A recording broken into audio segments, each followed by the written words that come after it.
اعوذ باللہ من الشیطان الرجیم بسم اللہ الرحمن الرحیم الحمد للہ رب العالمین الرحمن الرحیم مالک یوم الدین ایاک نعبد و ایاک نستعین اہدنا الصراط المستقیم صراط الذین انعمت علیہم غیر المغضوب علیہم ولا الضالین آمین۔ حضرات گرامی، کل ہم نے بسم اللہ کے بارے میں کچھ باتیں سنی اور سمجھی، اور ساتھ میں یہ جانا کہ قرآن کریم اللہ تعالیٰ نے جس ترتیب پر نازل کیا تھا اس ترتیب اور اس شکل میں بعد میں باقی نہیں رکھا، بلکہ بعد میں جو ترتیب باقی رہی وہ نازل ہونے والی ترتیب سے الگ تھی۔ اس میں کیا فائدہ تھا، کیا مصلحت تھی، وہ کل تفصیل کے ساتھ آپ کے سامنے آ چکی ہے۔ آج ہم سورہ فاتحہ کو پڑھتے ہیں اور جتنا ہو سکے اس کو سمجھنے کی کوشش کرتے ہیں۔ آپ کو معلوم ہے کہ قرآن کریم کی سب سے پہلی سورت سورۃ الفاتحہ ہے۔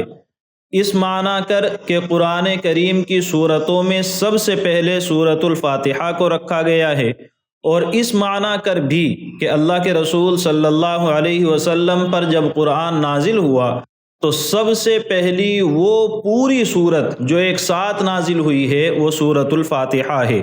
اس سے پہلے آیتوں کی شکل میں قرآن نازل ہوا ہے۔ سورۃ العلق کی جو شروع کی 5 آیتیں ہیں وہ یک بارگی نازل ہوئی تھی، پوری سورت اس وقت میں نازل نہیں ہوئی تھی۔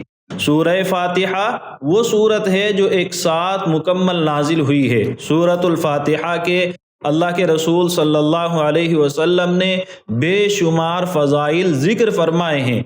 ان میں سے مثلا ایک یہ ہے کہ سورہ فاتحہ کے متعلق حضرت ابو سعید رضی اللہ عنہ فرماتے ہیں کہ ایک موقع پر اللہ کے رسول صلی اللہ علیہ وسلم مسجد نبوی میں تشریف فرما ہیں اور مجھ سے فرماتے ہیں کہ مسجد سے نکلنے سے پہلے قرآن کریم کی سب سے عظیم سورت میں تمہیں بتاؤں گا۔ اعظم سورتن کے الفاظ اس روایت کے اندر آپ نے ارشاد فرمائے۔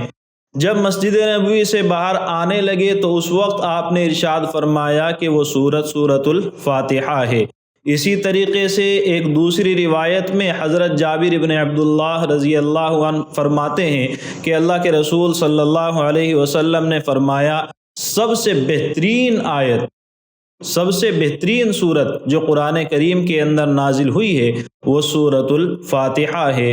اور پھر آخر میں آپ نے فرمایا فیہا شفاء من کل داء، کہ اس سورہ فاتحہ کے اندر ہر بیماری سے شفا ہے، یعنی بیماری جسمانی ہو روحانی ہو، جس عقیدت، جس احترام اور جس عقیدے کے ساتھ آپ اس سورت کو پڑھیں گے اور اللہ سے شفا کی امید اور یقین کے ساتھ آپ پڑھیں گے، یقیناً اللہ تعالیٰ آپ کو شفا عطا فرمائے گا۔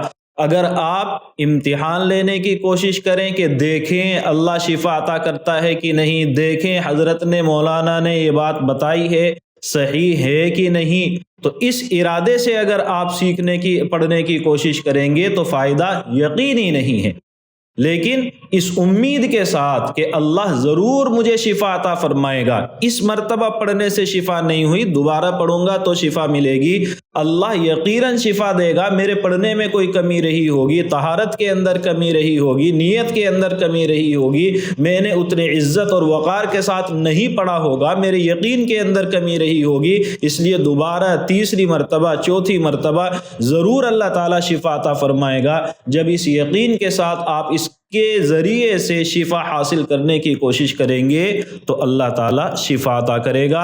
اللہ کے رسول نے فرمایا شفاء من کل داء، ہر بیماری سے اللہ تعالیٰ شفا عطا فرمانے والا ہے۔ چنانچہ بخاری کے اندر ایک عجیب و غریب واقعہ اسی صورت سے متعلق ذکر کیا جاتا ہے کہ صحابہ کی ایک جماعت کسی بستی کے قریب پڑاؤ ڈالے ہوئے ہے، امید لگا رہے تھے کہ بستی والے ہماری مہمان نوازی کریں گے، جیسا کہ عربوں کے یہاں دستور تھا کہ مہمان نوازی ان کی ضرب المثل تھی، لیکن بستی کی طرف سے کسی بھی شخص نے جب مہمان نوازی نہیں کی تو یہ حضرات ان لوگوں کے پاس گئے اور مہمان نوازی کا باقاعدہ مطالبہ کیا۔ انہوں نے صاف منع کر دیا ہم تمہارے کھانے پینے کا انتظام نہیں کریں گے، یہ حضرات واپس آ گئے، رات ان کو وہاں گزارنی تھی۔ اللہ کا کرنا ایسا ہوا کہ اس بستی کا جو سردار تھا اسے سانپ نے کاٹ لیا اور علاج ممکن نہ رہا۔ ان لوگوں نے اپنی طرف سے جو کوشش کر سکتے تھے پوری کوشش کی، لیکن آخر میں ہاتھ کھڑے ہو گئے اور پریشان ہو گئے۔ تو کسی نے مشورہ دیا کہ جو ایک جماعت باہر پڑاؤ ڈالے ہوئے ہے، باہر کا قافلہ ہے، ہو سکتا ہے ان لوگوں میں کوئی علاج جانتا ہو، ان سے جا کر بات کرنی چاہیے۔ چنانچہ وہ حضرات صحابہ کے پاس میں آئے۔ صحابہ میں سے کسی شخص نے کہا کہ ہاں ہم علاج کر دیں گے لیکن بدلے میں کچھ لیں گے، تم نے ہماری مہمان نوازی نہیں کی ہے، یہ انتظام اللہ کی طرف سے ہو رہا ہے، اگر کھلانے پلانے کا بندوبست کرو گے تو ہم یقیناً علاج کریں گے۔ خیر ان لوگوں نے وعدہ کیا، یہ حضرات وہاں تشریف لے گئے اور جانے کے بعد سورہ فاتحہ پڑھ کر اس شخص پر دم کیا۔ اللہ کی رحمت تھی کہ وہ آدمی ٹھیک ہو گیا۔ ٹھیک ہونے کے بعد بستی والوں نے اپنا وعدہ نبھایا اور ان حضرات کو وہ بکریاں جو طے ہوئی تھی دے دی، یہ آپ لے کر کے چلے جائیں۔ صحابہ جب واپس آئے تو صحابہ کے اندر دو نظریے بن گئے، دو جماعت بن گئی۔ بعض حضرات کہنے لگے کہ چونکہ آپ نے قرآن کے ذریعے سے علاج کیا ہے، اب اگر ہم بکریاں لیتے ہیں تو یہ قرآن پر اجرت لینے، قرآن کو بیچنے کے مترادف ہے، اس لیے ہم ایسا نہیں کریں گے۔ دوسری جماعت نے کہا کہ نہیں، ہم نے ان کا علاج کیا ہے، یہ علاج کا خرچہ ہے۔ خیر ان حضرات نے آپس میں جھگڑنے کے بجائے جو بہترین عمل ہے وہ کرنا چاہیے، وہی انہوں نے کیا کہ اللہ کے رسول صلی اللہ علیہ وسلم کی خدمت میں گئے اور جا کر کے اللہ کے رسول سے سوال کیا کہ ایسے ایسے واقعہ ہوا اور ہم نے وہاں پر ان لوگوں سے بکریاں لی تھی۔ ان حضرات نے جب اللہ کے رسول کے سامنے پوری صورتحال بتائی، آپ نے اطمینان کا اظہار فرمایا اور یہ فرمایا قد اصبتم، تم نے بالکل ٹھیک کیا ہے، اقسموا، ان بکریوں کو آپس میں تقسیم کر لو، اور ساتھ میں آپ نے فرمایا میرے لیے بھی اس میں حصہ رکھنا، جبکہ حقیقت یہ تھی صحابہ ان بکریوں کو پہلے ہی کھا چکے تھے، وہ استعمال ہو چکی تھی۔ اللہ کے رسول پھر فرما رہے ہیں کہ میرے لیے بھی حصہ رکھنا۔ مقصد صحابہ کی حوصلہ افزائی ہے کہ تم نے کچھ غلط نہیں کیا ہے، اس لیے اطمینان رکھو، جو ہو گیا وہ خیر کے لیے تھا، خیر تھی اس کے اندر، تمہارے لیے تم نے کوئی برا عمل نہیں کیا ہے۔ تو اس پورے واقعے سے ہمیں بہت سی چیزیں معلوم ہو رہی ہیں۔ ایک یہ کہ قرآن کریم کے ذریعے سے شفا ہوتی ہے، سورہ فاتحہ کے ذریعے سے شفا ہوتی ہے، یعنی دم درود اگر کوئی شخص کرتا ہے، حلال راستے پر کرتا ہے، جہاں جہاں شریعت نے جس طریقے سے اجازت دی ہے اس دائرے میں رہ کر کے کرتا ہے تو یہ حلال ہے، شرک نہیں ہے۔ دوسری یہ بات معلوم ہوئی کہ علاج کرنے پر، جھاڑ پھونک کرنے پر اگر شریعت کے دائرے میں رہ کر کے ہو تو کوئی شخص اجرت لینا چاہے تو جائز ہے۔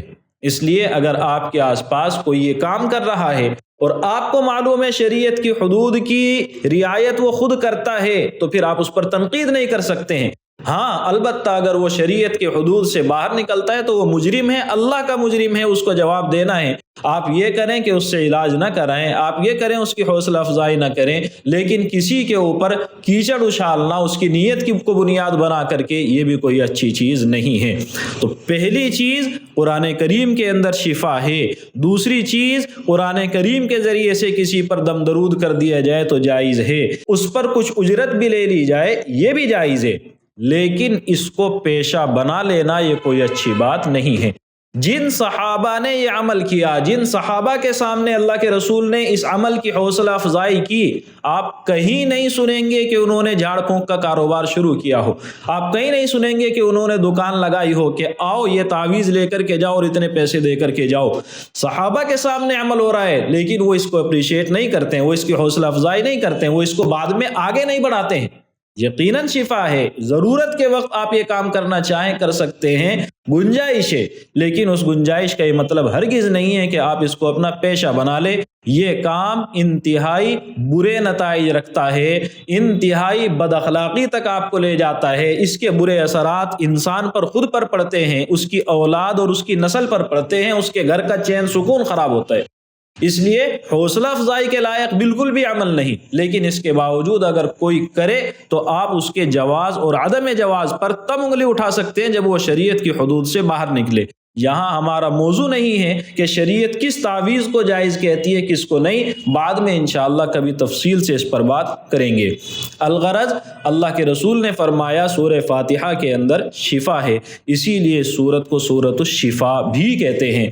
ہم جب سورہ فاتحہ کو آگے پڑھیں گے تو آپ کو سمجھ میں آئے گا اللہ نے بندے کو خود سے مانگنے کا طریقہ اس سورت میں سکھایا ہے، تو سوال کرنا، مانگنا، اسی کو عربی میں کہتے ہیں مسئلہ، اسی لیے سورت کا ایک نام سورۃ المسئلہ بھی ہے۔ ابھی شروع میں یہ بات آئی کہ قرآن کریم کی سب سے پہلی سورت یہ ہے، یعنی قرآن کریم کا آغاز، قرآن کریم کی شروعات اسی سورت سے ہو رہی ہے، تو اس لیے اس کو سورۃ الفاتحہ بھی کہتے ہیں، اوپنر، کہ یہ قرآن کریم کو شروعات کرنے والی ہے، قرآن کریم کا آغاز کرنے والی سورت ہے۔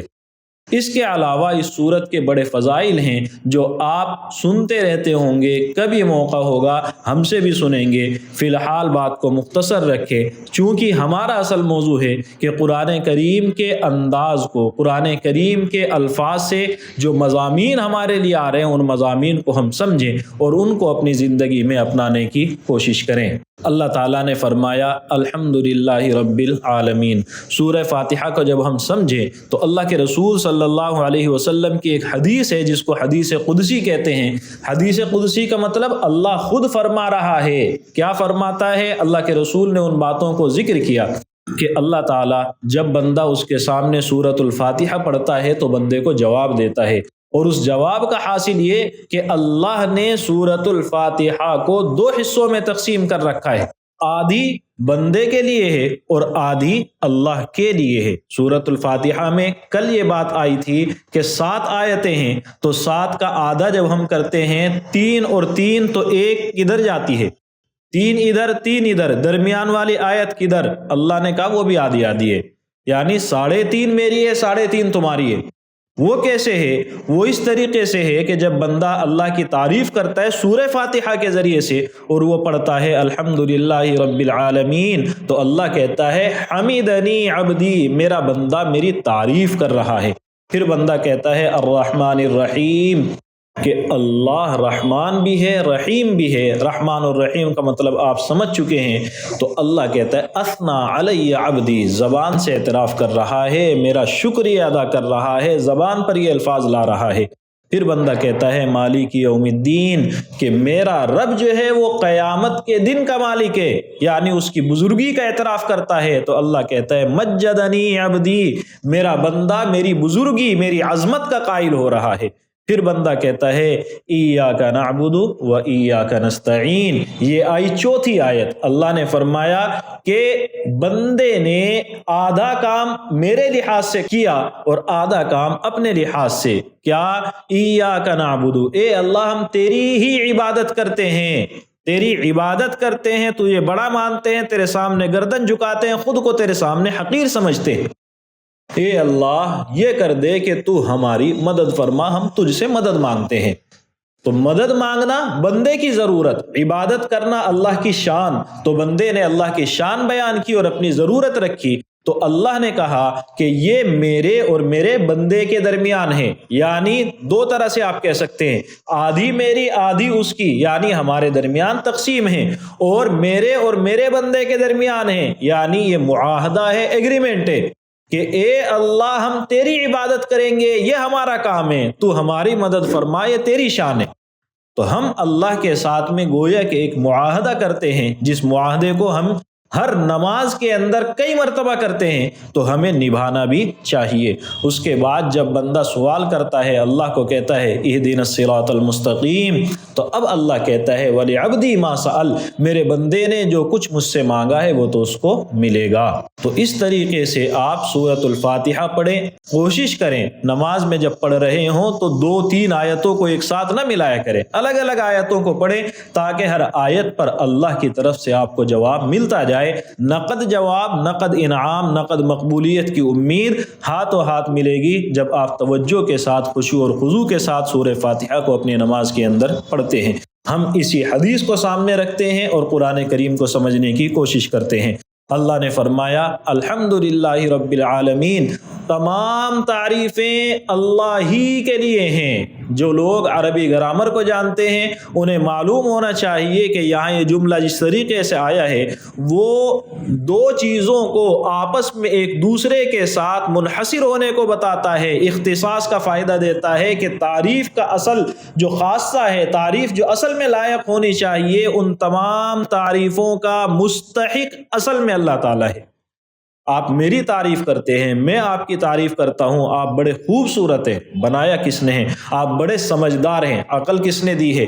آپ نے یہ کام بہت خوبصورتی کے ساتھ ڈیزائن کیا ہے، سمجھ کس نے دی ہے؟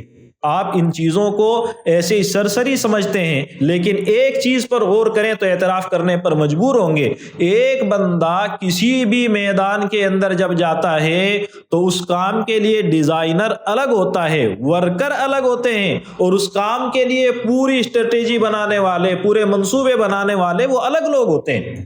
فوج کے اندر آپ چلے جائیں، فوجی کو یہاں یہ ہتھیار چلانے ہیں، اس کام کے لیے افراد الگ ہیں، لیکن ہمیں اپنے دشمن کو کیسے کنٹرول کرنا ہے اس کے لیے ترتیب بنانے والے لیڈر اور کمانڈر الگ ہوتے ہیں۔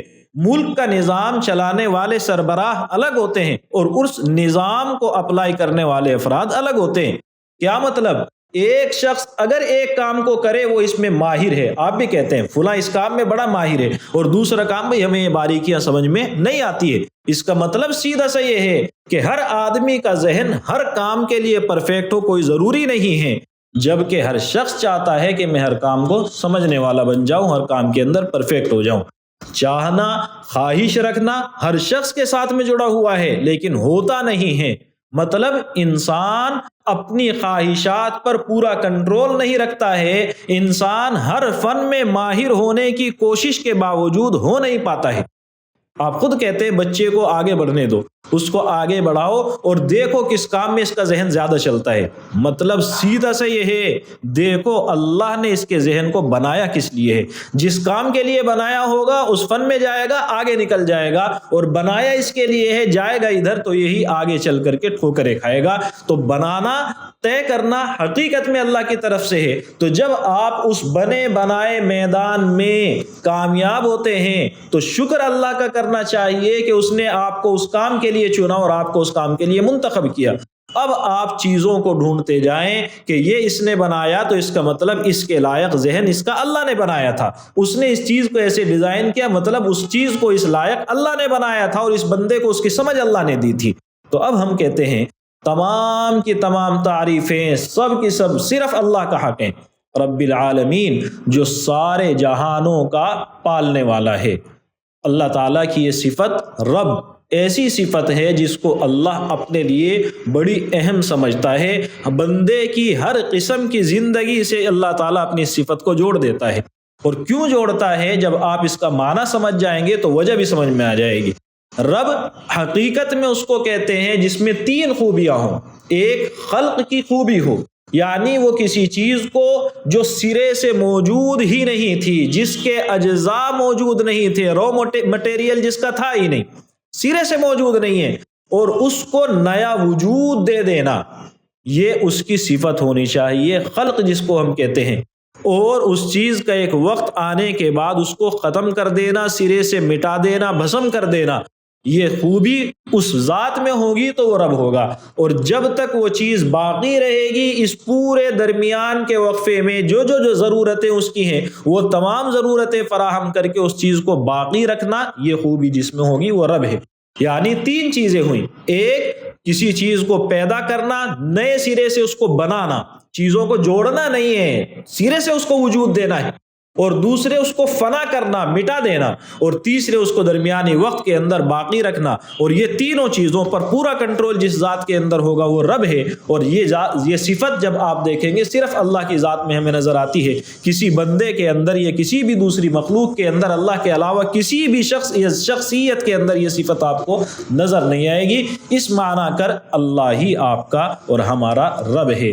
چنانچہ آپ قرآن کریم کی آیتوں کو ٹٹولیں، آپ کو معلوم ہے اللہ نے ہمیں اس دنیا میں آنے سے پہلے بھی ایک مرتبہ پیدا کیا تھا، اور ہم سب سے ایک عہد لیا تھا جس کو عہد الست کہتے ہیں۔ اللہ تعالیٰ نے آدم علیہ السلام کی پشت سے، پیٹھ سے ہم سب کو نکالا، اور نکالنے کے بعد میں ایک سوال کیا تھا، الستو بربکم، کیا میں تمہارا رب نہیں ہوں؟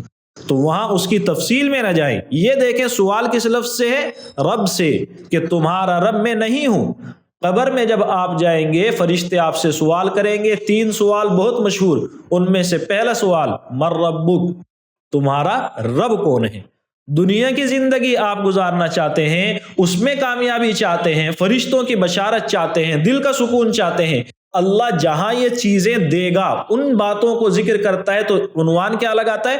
ان الذین قالوا ربنا اللہ، یقیناً وہ لوگ جو کہتے ہیں ہمارا رب اللہ ہے۔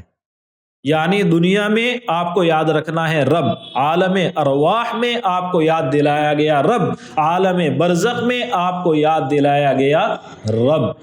تو بات کیا ہے کہ اللہ کی یہ صفت وہ ہے جو ہماری زندگی کا ایک اٹوٹ حصہ ہے، جس کے بغیر ہم ہیں ہی نہیں۔